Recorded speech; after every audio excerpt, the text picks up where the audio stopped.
Arnold Schoenberg, a composer perhaps principally known for his 12-tone method of composition, was also a dedicated pedagogue. But his many students were often surprised to learn that rather than 12-tone composition, their lessons would comprise a study of earlier German masters.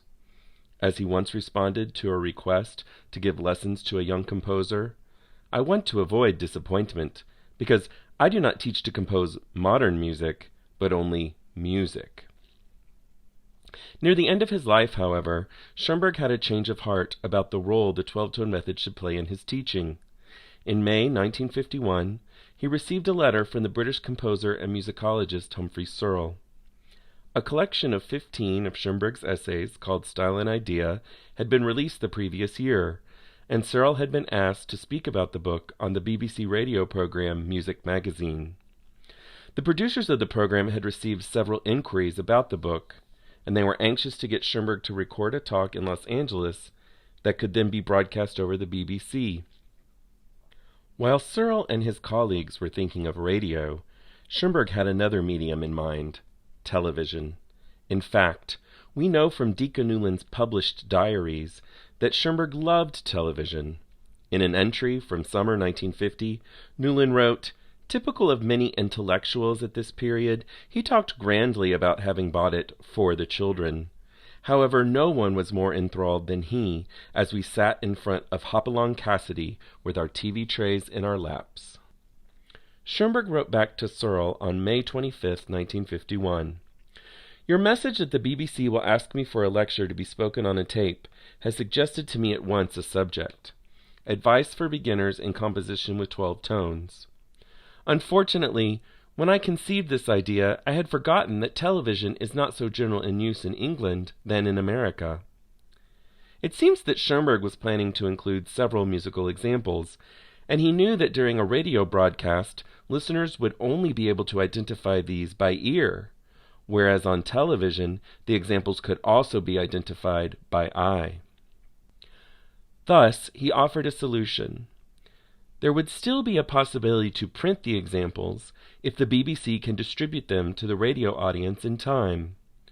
Schoenberg warned Searle that the lecture would be very technical and geared toward the higher educated musician, but he believed it would clarify many problems of the 12-tone technique. Searle wrote back that television was not an option, but that the producers would print and circulate Schoenberg's musical examples in advance of a radio broadcast, so that the audience could follow along as they listened. Schoenberg died only a few months after writing this letter, and his proposed 12-tone broadcast was never recorded for radio or television.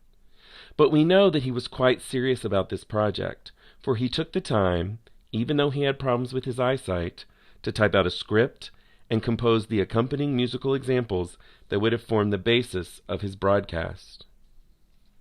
Schoenberg's script begins, "The greatest difficulty for a beginner in composing with 12 tones is probably the necessity of writing melodiously, or in a coherent manner which produces what one calls a theme. While today we talk about 12-tone rows, often in his sketches, Schoenberg labeled the primary row of a composition with the letter T, which stood not for transposition, but thema, or theme. This is the row of Schoenberg's Variations for Orchestra, Opus 31. He does not mention this piece in the BBC script, but we will use it as an example of the kind of 12-tone row he refers to." Schoenberg goes on to explain that he prefers 12-tone rows that have an antecedent consequent structure, resembling a classical era theme. "A basic set," he writes, "consists of 2 segments of 6 tones each. The first may be called antecedent or fore-sentence, the second the consequent or after-sentence, and the inversion of the 12 tones producing antecedent inversion and consequent inversion." Schoenberg knows that composers could conceive of a 12-tone row as 3 groups of 4 pitches, 4 groups of 3 pitches, or other possible segmentations. That Schoenberg divides a row into 2 6-note segments or hexachords and labeled these as antecedent and consequent communicates that he believed his rows were as pregnant with possibility as any classical theme. In order to imbue a 12-tone row with this potential, Schoenberg specifically recommended that composers invert the basic antecedent in a manner that its inversion produces the remaining 6 tones of the set. These 6 tones could then be reordered to create the consequent. By default, then, the consequent inversion would comprise the same 6 tones as the antecedent. At the time Schoenberg wrote his broadcast script, the composer and theorist Milton Babbitt had already used the term combinatoriality to refer to the process of taking a segment of the row, transforming it, and ending up with the rest of the row. Because the transformation involved here is inversion, this row exhibits inversional combinatoriality. To be clear, Schoenberg did not use this term, but many of his rows exhibit this property, and today this way of organizing a 12-tone row is closely identified with him. Of course, not every antecedent hexachord has the potential to create inversional combinatoriality, so how did Schoenberg know which ones would? As he explained in his lecture, he recommended that composers use one of the 6 inversions shown here and decide at the outset which inversion to apply. Each inversion includes an ascending and a descending chromatic scale. In these examples, the ascending scale always begins on C, but the pitch that the descending scale begins on changes each time. Today, music theorists refer to these as wedge progressions or sums of inversion, often using the labels shown here. Returning to the antecedent of the row for Schoenberg's variations for orchestra, we can see that the combinatoriality in this example relies on what Schoenberg called the inversion at the lower fifth.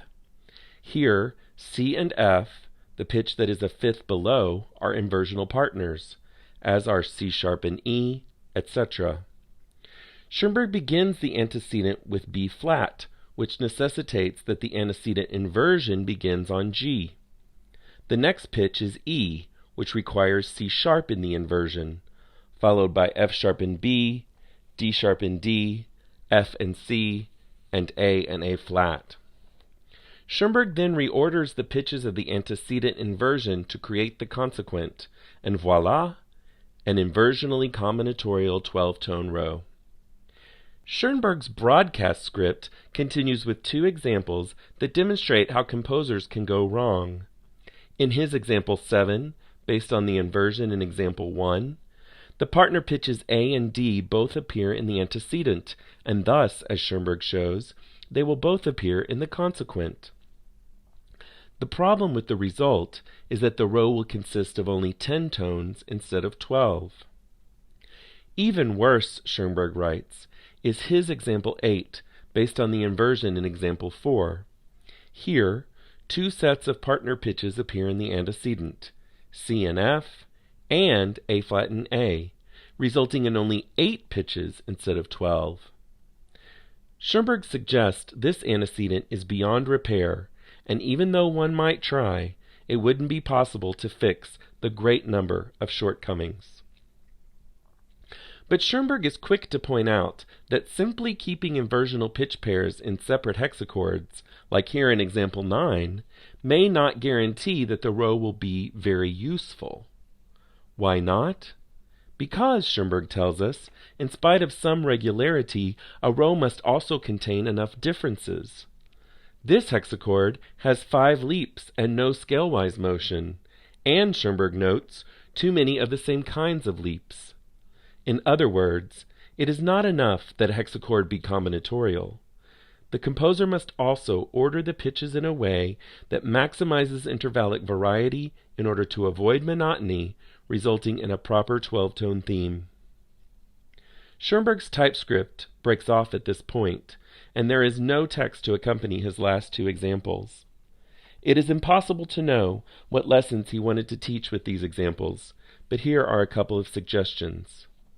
Note that the hexachords in example 10 are reorderings of the hexachord in example 9. They all include the pitches B flat, C, D, E flat, F, and G. It is as though Schoenberg is seeking out multiple reorderings of the hexachord. This would be in keeping with Schoenberg's approach in his late 12-tone works, where pitch order within each hexachord is sometimes flexible. But another interpretation is that Schoenberg doesn't like any of these reorderings. Thus, in example 11, he switches out D and F for their partner pitches A and F sharp, creating a new inversionally combinatorial hexachord. For those who have studied 12-tone theory, Schoenberg's advice for beginners seems patently obvious. They might be tempted to think that this lecture was little more than row composition for dummies. But examples from Schoenberg's sketches show that upward and downward chromatic scales were long part of his compositional process.